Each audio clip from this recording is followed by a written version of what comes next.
Idol, ito yung magiging bait natin ngayon. Kasi dito sa lugar na ito, napakaraming hito. At ang ginawa ko, nagdala ako ng maraming ulo. At dito natin ilalagay, oh. Itatanim natin dito.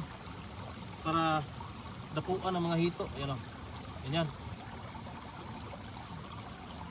Maya-maya at babalikan natin kung marami na bang hito.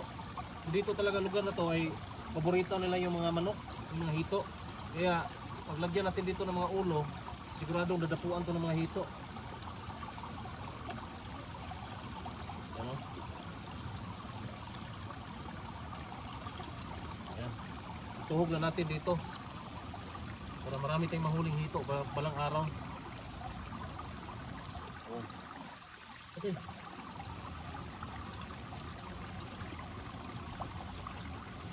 Siguraduhin lang natin na hindi hindi siya matanggal ba.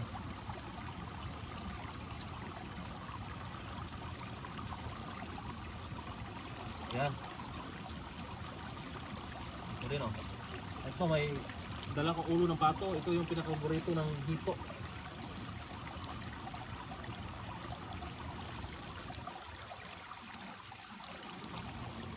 Yan. Ito lang banda. Para kainin talaga ng hito ba.